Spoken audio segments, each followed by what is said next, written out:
The frontier wasn't tamed by romance. It was carved by raw survival. When a battered woman stepped off the stagecoach into the brutal Colorado wind, destined for a cruel prospector's bed, a silent trapper made a split-second choice that ignited the deadliest manhunt the territory had ever seen. Wheels of the Concord stagecoach groaned against the hardened, frozen ruts of the Silver Cliff Road, bringing a brutal halt to a grueling 3-week journey from Boston. Inside the cramped, leather-scented carriage sat Clara Sutton, her delicate hands trembling as they clutched a worn tapestry carpet bag. That bag contained everything she owned in the world, which amounted to 3 calico dresses, a mother-of-pearl comb, and a one-way ticket into the unknown. The door was wrenched open by the station master, letting in a biting October wind that carried the harsh, industrial stench of sulfur, wood smoke, and unwashed bodies. Clara stepped down onto the muddy boardwalk, her boots immediately sinking into the icy sludge. She pulled her woolen shawl tighter around her narrow shoulders, keeping her head bowed. A dark, ugly violet shadow painted the skin beneath her left eye, and angry yellow-green bruising peeked out from the collar of her high-necked blouse. She had kept her face hidden behind a thick veil for the entirety of her journey, but the mountain wind now snatched at the netting, exposing her battered features to the chaotic mining town. Silver Cliff was a wretched place, swarming with desperate prospectors, hardened outlaws, and opportunistic merchants. She held a crumpled, sepia-toned photograph in her palm. It depicted a stoic, sharply dressed gentleman standing beside a prosperous storefront. This was supposed to be Jebediah Rooker, the wealthy mercantile owner she had corresponded with for 6 months. A man who promised her safety, a respectable marriage, and a quiet life far away from the horrors of the East Coast. "You the Sutton woman?" The voice was like gravel grinding against iron. Clara looked up, her heart plummeting into her stomach. The man standing before her bore absolutely no resemblance to the photograph. He was broad and thick with fat, his clothes stiff with weeks of accumulated grime and spilled liquor. A ragged, chewing tobacco-stained beard covered the lower half of his face, and his eyes were small, cruel, and bloodshot. The smell radiating off him was noxious, a sickening blend of cheap rye whiskey and sour sweat. I am Clara Sutton." "Yes," she whispered, taking an involuntary step backward until her spine hit the wooden wheel of the stagecoach. "About damn time," Rooker sneered, his gaze raking over her shivering form with naked disgust. "Agency charged me $50 for transport, and you show up looking like a whipped dog. Supposed to be a pretty little city thing. Looks like they sent me damaged goods." Before Clara could form a response, Rooker's massive, dirt-caked hand shot out, clamping down on her wrist with bone-crushing force. Clara gasped in pain, instinctively trying to pull away. The sudden movement caused her sleeve to ride up, revealing a fresh set of dark, brutal fingerprints branded into her pale forearm. The stage driver, busy unstrapping luggage from the roof, glanced over, paused for a fraction of a second, and then pointedly looked away. In Silver Cliff, a man's property was his own business, and a mail-order bride was considered nothing more than purchased livestock. "You're coming to the saloon, then we're finding the preacher," Rooker growled, yanking her forward so violently she stumbled and fell to her knees in the freezing mud. "Get up. You ain't embarrassing me in front of the boys." Clara choked back a sob, the freezing mud seeping through her wool skirt. She tried to push herself up with her free hand, but Rooker, growing impatient, reached down and grabbed a fistful of her hair. He never got the chance to pull.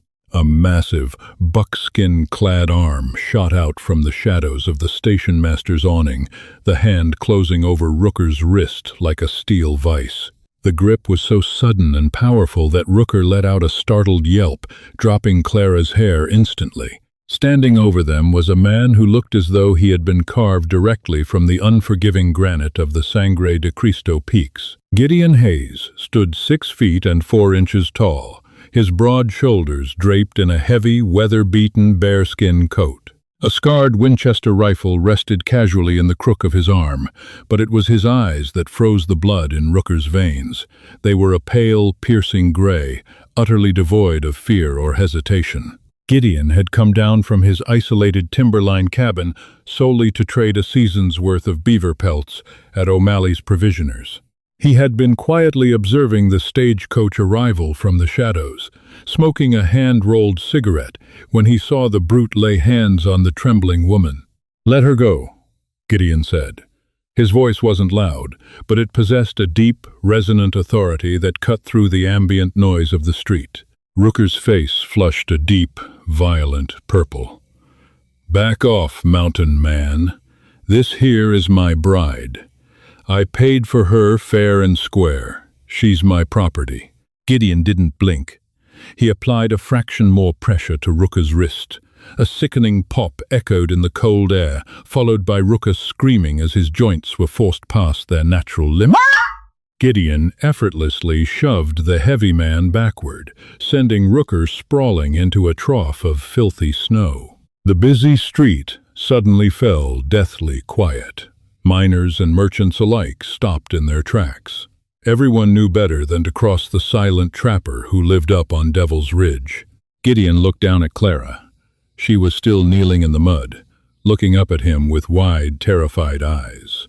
She looked like a broken bird, expecting the towering giant to be just another predator. Instead, Gideon slowly holstered his heavy revolver, slung his rifle over his shoulder, and extended a massive, calloused hand wrapped in a thick leather glove. "You're coming with me," Gideon stated. It wasn't a request, nor was it a threat. It was a simple, immovable fact. Clara looked from the giant's offered hand to Rooker, who was rolling in the mud, clutching his sprained wrist and spitting venomous curses, promising to murder them both.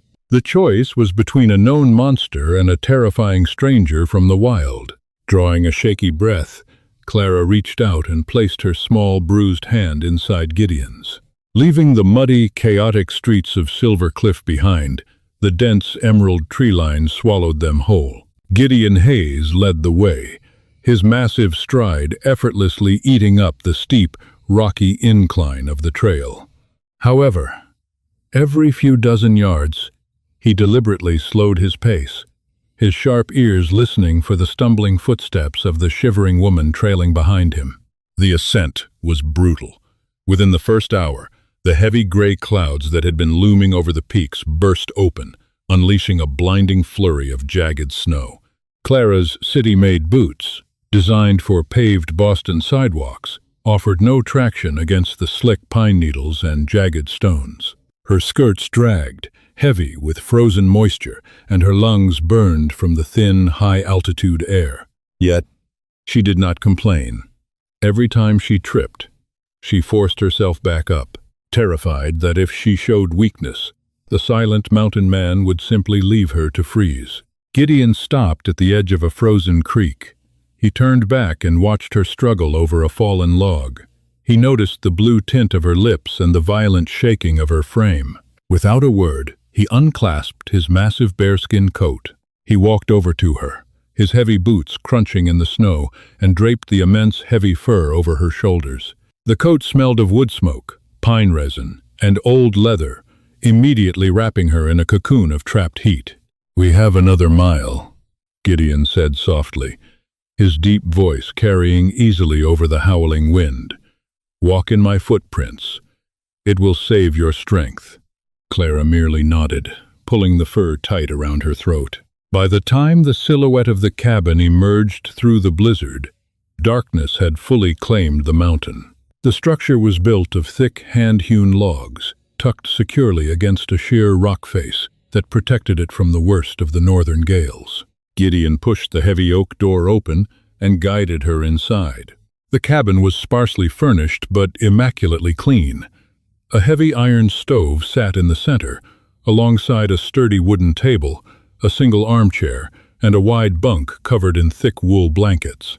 Gideon struck a match and lit a kerosene lantern, bathing the room in a warm, golden glow. He immediately set to work, adding kindling to the stove and stoking the embers left over from the morning into a roaring fire. "Sit as close to the iron as you can tolerate," Gideon instructed, filling a tin pot with water and setting it over the heat. "Take your boots off. If your toes stay wet, the frostbite will take them before morning." Clara obeyed, sinking into the armchair. As the warmth slowly seeped back into her frozen limbs, the adrenaline that had kept her moving finally evaporated. The physical toll of her beatings, the exhausting journey, and the terror of the day crashed down upon her all at once. She buried her face in her hands and began to weep silent, racking sobs that shook her fragile shoulders. Gideon did not interrupt. He prepared 2 bowls of thick venison stew from a pot he had kept cold in the cellar, setting one gently on the table beside her. He sat on a wooden stool across from her, carefully cleaning the snow from his rifle, waiting until her tears finally subsided. "That man in town," Gideon finally spoke, his eyes fixed on the bruises coloring her neck and face. "He didn't put those marks on you. They're days old. Who did?" Clara stiffened. She looked at the stew, then up at the giant sitting across from her. He possessed a terrifying capability for violence. She had seen that much, but his eyes held only a patient, demanding honesty. "It was the men from the agency," Clara whispered, her voice hoarse. "In Boston." Gideon paused his cleaning. "You paid them to find you a husband, and they beat you?" "I didn't pay them," Clara corrected bitterly, shaking her head. "They are not matchmakers, Mr. Hayes. They are loan sharks, ruthless men run by a criminal named Cornelius Shaw. My older brother owed Shaw an insurmountable gambling debt. When my brother suddenly passed away last month, Shaw came to collect from me. I had no money." She reached for her worn carpet bag, which Gideon had carried up the mountain for her. Her trembling fingers worked at the inner lining, tearing a hidden seam near the bottom. She pulled out a heavily folded, wax-sealed document and placed it on the wooden table between them. "But I did have this," she continued, her voice gaining a desperate strength. "It is the deed to 300 acres of land along the Animas River. My late father bought it decades ago. I always thought it was worthless dirt. But a month ago, a surveyor discovered one of the richest veins of silver in the territory running directly beneath the property. Shaw found out."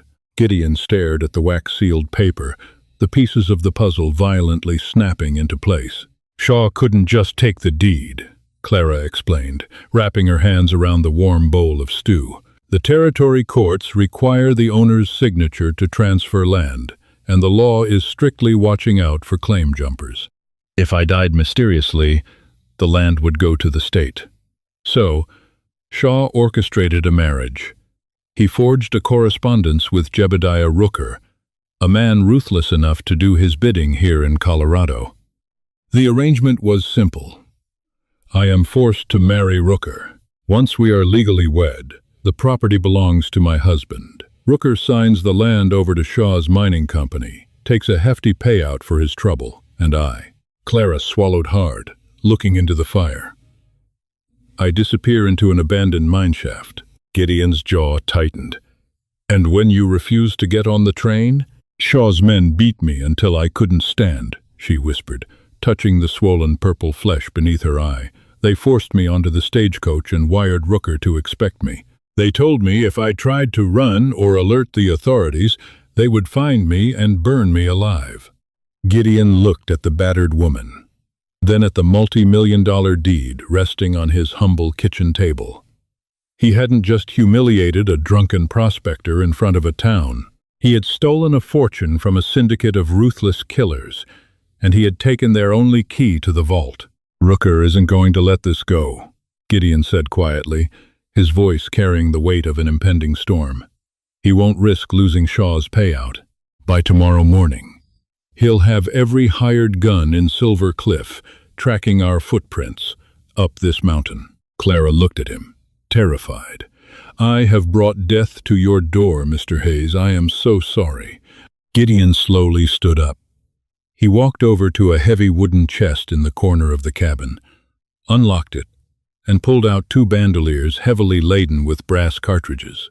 "The mountain doesn't care who brings the storm, Miss Sutton," Gideon replied, his pale eyes flashing with dangerous resolve. "It only matters who is left standing when the snow clears. Eat your stew. Tomorrow, we hunt." Morning bled over the Sangre de Cristo peaks in hues of bruised purple and freezing gold, casting long skeletal shadows through the pine forest. Inside the cabin, the heavy iron stove hissed as Gideon Hayes poured a measure of black coffee into 2 tin cups. He had not slept. Throughout the long, bitterly cold night, he had systematically barricaded the heavy oak door and strategically shuttered the small windows, leaving only narrow gaps for a rifle barrel. Clara Sutton awoke to the metallic clatter of brass cartridges. She sat up in the wide bunk, pulling the heavy wool blankets around her shivering shoulders. The bruises on her face throbbed with a dull, rhythmic ache, but the sheer terror that had paralyzed her the day before had hardened into a cold, desperate clarity. She watched Gideon moving with predatory grace, laying out a pair of Colt single-action army revolvers and a Winchester lever-action rifle on the rough-hewn table. "They are coming, aren't they?" Clara asked, her voice steady despite the tremor in her hands. "Rooker is a greedy man, but he isn't a brave one," Gideon replied, handing her a cup of scalding coffee. "He won't come alone. He's likely bought the services of men who kill for wages. Men who don't care about the law." To ground the terrifying reality of their situation, Gideon knew exactly who operated in the darker corners of the territory. Word in Silver Cliff is that Hiram Fletcher is running a crew out of the local saloons. Fletcher is a disgraced operative from the Pinkerton National Detective Agency, fired for excessive cruelty. If Rooker has Shaw's syndicate backing him, he has the money to hire Fletcher. And Fletcher doesn't lose a trail. Clara stared at the heavy iron firearms. The civilized world of Boston parlors and silk dresses felt like a phantom memory, entirely erased by the brutal reality of the frontier. Gideon picked up one of the heavy Colt revolvers.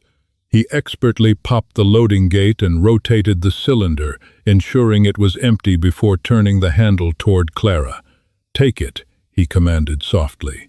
She hesitated, her delicate fingers hovering over the scarred walnut grip. "I have never fired a weapon, Mr. Hayes. I wouldn't know how." "My name is Gideon," he said, his pale gray eyes holding hers with an intense, steady warmth that contrasted sharply with his rugged exterior. "And out here, Miss Sutton, survival is a matter of willingness, not experience. If they breach that door while I am reloading, I need to know you will not surrender. Cornelius Shaw has signed your death warrant. You must decide right now if you are going to let them carry it out." Clara drew a sharp breath. She thought of her brother's grave, the crushing debts, and the ruthless beatings at the hands of Shaw's thugs. She thought of the drunken, foul-smelling Jebediah Rooker waiting to drag her into the dark. Her jaw set, and her bruised fingers closed firmly around the revolver. It was incredibly heavy, smelling of gun oil and burnt powder. Gideon stepped close behind her, his large frame radiating heat against the chill of the cabin. Gently, he guided her hands, showing her how to pull back the heavy hammer until it clicked into place. "Keep your finger off the trigger until the devil is right in front of you. Aim for the center of the chest. It kicks like a stubborn mule, so lock your wrists." As he spoke, his breath brushed against her neck, sending a sudden, unexpected shiver down her spine that had absolutely nothing to do with the cold. For a fleeting second, the danger outside vanished, replaced by the startling intimacy of the moment. Gideon Hayes was a terrifying force of nature, yet his hands were incredibly gentle, his patience unwavering. He was risking his life for a woman he had known for less than 24 hours. A sharp, unnatural crack echoing off the valley walls shattered the quiet. Gideon instantly stepped away, plunging the cabin into darkness by smothering the kerosene lantern. "Get down," he ordered, his voice dropping to a gravelly whisper. "Stay below the window line." Through the narrow slit in the heavy wooden shutters, Gideon peered down the treacherous, snow-covered switchback that led to Devil's Ridge. The blizzard had passed, leaving behind a blinding expanse of untouched white powder. Yet, half a mile down the slope, dark figures were wading through the knee-deep drifts. 9 men, in heavy dusters, armed to the teeth, were spreading out in a loose skirmish line. Leading them was Jebediah Rooker, his arm bound in a crude sling. Beside Rooker walked a tall, lean man in a bowler hat and a tailored wool coat, Hiram Fletcher. The disgraced Pinkerton agent was pointing a silver-tipped walking stick toward the chimney smoke rising from Gideon's cabin. 9 riders, Gideon stated, his tone devoid of panic. He lifted his Winchester, the brass butt plate settling naturally into the hollow of his shoulder. They brought enough dynamite to blow this mountain to pieces. They don't intend to take us alive. Clara crouched beside the stone hearth, clutching the heavy revolver to her chest. Can we hold them off? We don't have to kill them all, Gideon replied, his eye aligning with the iron sights. We just have to make the price of killing us higher than the money Shaw is paying them. The first volley of gunfire erupted from the tree line. Bullets slammed into the thick log walls of the cabin with deafening thuds, sending splinters of pine raining down upon the floorboards. Clara flinched, curling herself tighter against the stonework. Gideon didn't flinch. He waited, his breathing slow and measured. He watched a mercenary break cover, attempting to sprint toward a cluster of boulders closer to the cabin. Gideon exhaled, his finger smoothly depressing the trigger. The Winchester roared, spitting a tongue of fire into the dim cabin. The mercenary's legs gave out instantly, tumbling face first into the deep snow. 1, Gideon muttered, racking the lever with a metallic clack that ejected a smoking brass casing onto the floor. The besiegers paused, realizing the mountain man was not going to be intimidated by blind fire. Fletcher's voice drifted up the mountain, thin and sharp on the icy wind. Spread out! Flank the rear. Burn them out if you have to. They are moving to the blind side, Gideon said, moving swiftly toward the back wall. He looked down at Clara, his stern expression softening for a fraction of a second. Keep your eyes on the front door, Clara. If the wood splinters, you fire. Clara nodded, her heart hammering frantically against her ribs. She was terrified. Yet as she watched Gideon Hayes stand fearlessly against the onslaught, a fierce, undeniable spark of courage ignited within her. She was not a victim anymore. The siege lasted for 2 grueling hours, turning the pristine snow around Devil's Ridge into a scarred, lead-pocked battlefield. The air inside the cabin was thick with the acrid, choking stench of sulfur and burnt gunpowder. Gideon moved like a phantom between the firing slits, his Winchester speaking with deadly metronomic precision. 2 more of Fletcher's hired guns lay motionless in the snow, effectively halting the direct frontal assault. However, Hiram Fletcher was a master tactician, heavily trained by the Pinkerton agency before his fall from grace. He quickly realized a direct gunfight with a seasoned frontiersman on elevated terrain was suicidal. He ordered his remaining men to pull back into the dense timber line, using the massive trunks of the ancient ponderosa pines for cover. "They've stopped shooting," Clara whispered, her hands cramped from gripping the heavy Colt revolver. She was kneeling by the door, covered in a fine layer of sawdust from the bullets that had chewed into the exterior walls. Gideon ejected a spent shell casing, his brow furrowed in grim concentration. "Fletcher is changing tactics. They are going to use the dynamite." As if on cue, a muffled explosion shook the ground. But it didn't come from the cabin. It came from the rocky overhang directly above them. "They aren't trying to blow up the cabin," Gideon realized, his eyes widening in sudden understanding. "They are trying to bury it. They are shooting the snowpack above us to trigger an avalanche." A deep, terrifying rumble resonated through the very bedrock of the mountain. It started as a low growl, like a waking beast, and quickly escalated into a deafening roar that vibrated the floorboards beneath Clara's knees. "We have to move! Now!" Gideon roared, abandoning his firing position. He grabbed Clara by the waist, hauling her to her feet with effortless strength. He threw his heavy bearskin coat over her, snatched up her tapestry bag containing the priceless land deed, and kicked open the heavy back door of the cabin, which led to a narrow, rocky crevice, entirely shielded from the main slope.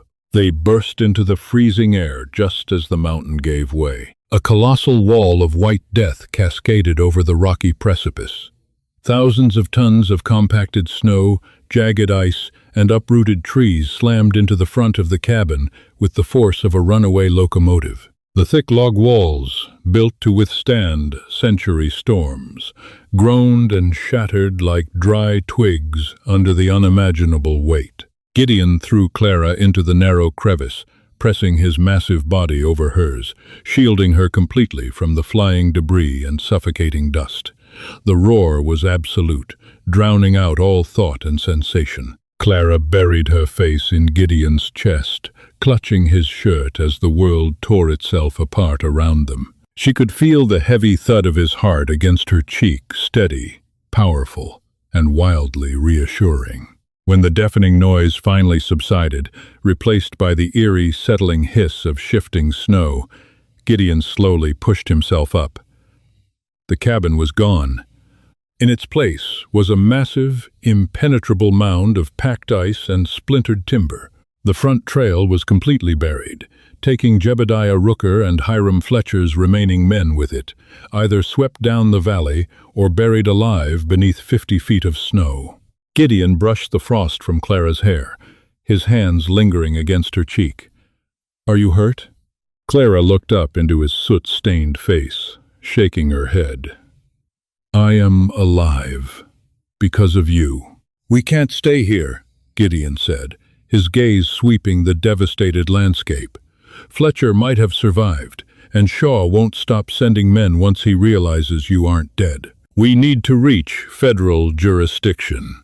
We need to get you to Governor Frederick Walker Pitkin's magistrates in Leadville.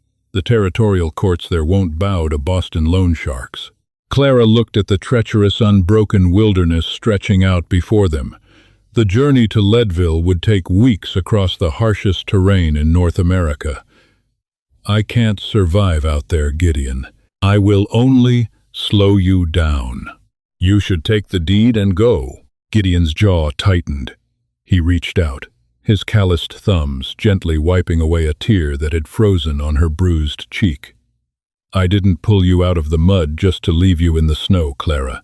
I told you, you're coming with me. We walk together, or we don't walk at all." A profound shift occurred in the freezing air between them. It was no longer a dynamic of protector and victim. As Clara stared into the fierce, unyielding devotion in Gideon's eyes, she felt the last remnants of her past trauma shatter. She reached up, placing her small hand over his large, scarred one. "Then teach me how to survive," she whispered fiercely. For the first time since she had met him, a genuine, rugged smile broke across Gideon's face. It transformed him from a grim sentinel into a breathtakingly handsome man. "The first rule of the frontier, Clara Sutton," he murmured, his face inches from hers, "is that we never look back." He picked up his Winchester, handing her the heavy tapestry bag. Side by side, the bruised heiress and the silent mountain man turned their backs on the smoking ruins of Devil's Ridge, stepping into the untamed wilderness. The syndicate in Boston thought they were hunting a broken woman. They had no idea they had just forged a frontier queen, backed by the deadliest rifle in the Colorado Territory. And as the storm clouds finally broke, revealing the brilliant, blinding sun over the Sangre de Cristo Range, Clara knew one thing with absolute certainty: whatever horrors Cornelius Shaw sent next, she and Gideon Hayes would be waiting. The journey across the treacherous Sawatch Range forged Clara Sutton in the unforgiving crucible of the Colorado winter. Over 22 agonizing days, the battered, terrified woman who had stepped off the stagecoach in Silver Cliff vanished entirely, replaced by a hardened survivor of the frontier. Under Gideon Hayes's patient, unwavering guidance, Clara learned how to read the subtle shifts in the barometric wind, how to skin a snowshoe hare, and, most importantly, how to draw the heavy Colt revolver without a fraction of hesitation. Their shared survival bred an intimacy deeper than any parlor courtship. In the quiet, freezing nights, huddled together beneath the thick bearskin coat beside a smoking fire, Gideon shared the quiet tragedies of his own past, a family lost to cholera, a life built on solitude to avoid the pain of losing anyone else. In return, Clara offered him her undeniable resilience. She no longer looked at the towering mountain man with fear, but with a profound, consuming reverence. Gideon had become her absolute anchor in a brutal world, and the heated, lingering glances they exchanged over campfires spoke of a fire entirely separate from the burning pine logs. When they finally descended into the bustling, silver-crazed metropolis of Leadville, they looked like twin apparitions born from the snow. The city was a chaotic sprawl of brick storefronts, opulent hotels, and muddy avenues jammed with freight wagons. Clara marched through the crowded thoroughfare of Harrison Avenue with her head held high, the heavy Colt resting naturally against her hip. The tapestry bag clutched securely in her leather-gloved hand. Their destination was the federal courthouse, seeking the jurisdiction of the highly respected United States District Judge Moses Hallett. Judge Hallett was known throughout the territory as a man utterly impervious to bribery, making him the only authority capable of legally validating Clara's deed and protecting her from the Boston Syndicate. Gideon pushed open the heavy oak doors of the land office annex, guiding Clara into the warmth of the mahogany-paneled room. However, as they stepped up to the clerk's counter, the air in the room suddenly turned to ice. Standing by the window, smoking a costly imported cigar, was an impeccably dressed man in a tailored silk suit. He turned, and Clara's blood froze in her veins. It was Cornelius Shaw. The ruthless Boston loan shark had grown impatient with Jebediah Rooker's silence. Refusing to leave a multi-million-dollar silver vein to chance, Shaw had traveled west himself to oversee the acquisition. Standing behind Shaw were three heavily armed enforcers, their hands immediately dropping to their holstered weapons at the sight of the newcomers. "Well, I will be damned," Shaw breathed, his eyes widening in genuine shock as he looked at Clara. The bruises on her face had faded to pale yellow shadows, but her posture had entirely transformed. "They told me you died in an avalanche down south, Miss Sutton. I even have the forged death certificate right here, signed by a local magistrate, ready to transfer the Animus property to my holding company." "You are a long way from your Boston alleys, Shaw," Clara stated, her voice remarkably steady, echoing with the icy authority of the mountains she had just conquered. "And that land belongs to my family. I am here to register the deed with Judge Hallett." Shaw laughed, a cruel, sharp sound. He snapped his fingers, and his three enforcers drew their revolvers, the metallic clicks echoing loudly in the enclosed office. The terrified court clerk dove beneath his desk. "You aren't registering anything, my dear," Shaw sneered, stepping forward. "You are going to hand over that tapestry bag, and then you and your wild animal here are going to have a tragic, fatal disagreement with my men in the alleyway. No federal judge will ever see you." Gideon didn't flinch. His pale gray eyes locked onto Shaw with the terrifying, cold calculation of an apex predator.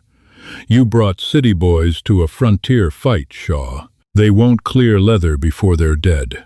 Take them," Shaw barked, stepping back. But Clara moved faster.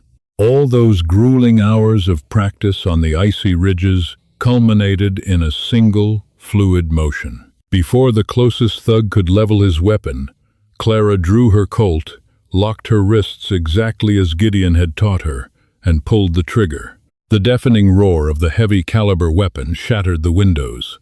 The bullet didn't hit the man. It intentionally obliterated the mahogany pillar mere inches from Shaw's head, showering the loan shark in razor-sharp wooden shrapnel. Shaw screamed, dropping his cigar and falling to his knees in sheer terror. The unexpected gunshot threw the enforcers off balance for a crucial fraction of a second. It was all Gideon needed. Moving with terrifying speed, Gideon drew his own revolver and fired twice, disarming two of the thugs by shattering their gun hands, while bringing the heavy barrel of his Winchester crashing down on the third man's skull. In less than 5 seconds, the confrontation was over. Shaw's enforcers were bleeding and groaning on the floor, and Clara stood over the trembling crime boss, the smoking barrel of her Colt leveled squarely at his chest. The doors to the annex burst open, and legendary U.S. Marshal David Cook stormed into the room, flanked by 4 deputies with rifles raised. Cook surveyed the shattered room, the bleeding thugs, and the Boston crime boss kneeling before a fiercely beautiful woman holding a smoking gun. "Marshal Cook," Clara said calmly, not taking her eyes off Shaw. "My name is Clara Sutton. This man forged documents and attempted murder to steal my family's land claim. I have the rightful deed, and I would like to see Judge Hallett now." Marshal Cook chuckled, holstering his weapon and signaling his deputies to arrest the weeping Shaw. "Well, little lady, consider him securely booked, and I reckon Judge Hallett will be mighty pleased to validate that deed for a woman with aim like yours." 2 days later, the Animas River silver claim was officially registered in Clara's name, instantly making her one of the wealthiest women in the Colorado Territory. Leaving the courthouse, the winter sun warmed the bustling streets of Leadville. Gideon walked beside her, his Winchester slung over his shoulder. "You have your fortune now, Clara," Gideon said quietly, stopping at the edge of the boardwalk. His pale eyes held a flicker of unfamiliar vulnerability. "You don't need a mountain trapper anymore. You can buy the finest mansion in Denver. You're safe." Clara stopped, turning to face the towering giant who had saved her life, taught her to fight, and captured her heart. She dropped her tapestry bag onto the boardwalk, ignoring the curious stares of passing miners. She stepped into Gideon's personal space, reaching up to rest her hands against the rugged, scarred leather of his coat. "I didn't survive the mountain to live in a mansion, Gideon," Clara whispered fiercely, her eyes shining with unshed tears. "I survived the mountain so I could live on it, with you." Gideon's breath hitched. He looked down at the fierce, beautiful woman who had conquered the frontier and his fiercely guarded heart. Without another word, he wrapped his massive arms around her waist, lifting her effortlessly off the ground, and pulled her into a passionate, consuming kiss that promised a lifetime of wild, untamed devotion. The frontier was brutal, but together they were unbreakable. What a breathtaking tale of frontier justice and rugged romance. Clara and Gideon proved that the greatest treasures aren't buried in silver mines, but forged in the fires of survival. If you loved this Wild West story, smash that like button, subscribe to our channel, and share this video with your friends. What was your favorite moment of their journey? Let us know in the comments below. And ring the notification bell so you never miss another epic adventure. Hi, my name is Ensley Rowland, the owner and manager of Air Encounters. After watching the video, a mail-order bride arrived bruised. The mountain man told her, "You're coming with me. I'd really like to know what you think." How did this story make you feel? What stayed with me most was the feeling of relief and hope. The story begins with someone carrying pain and uncertainty, but it gradually becomes a reminder that compassion can appear when it's needed most. Watching a person find safety and dignity after hardship made the journey especially meaningful. One gentle lesson I took from this story is that kindness often has the power to change someone's future in ways we may never fully see. Sometimes offering support, protection, or simply listening can make a bigger difference than we realize. What moment in the story touched you the most? And do you think the mountain man's actions were driven by duty, compassion, or something deeper? Thank you for spending time with Air Encounters. If this story meant something to you, feel free to share your thoughts in the comments and maybe like or subscribe for more heartfelt stories like this.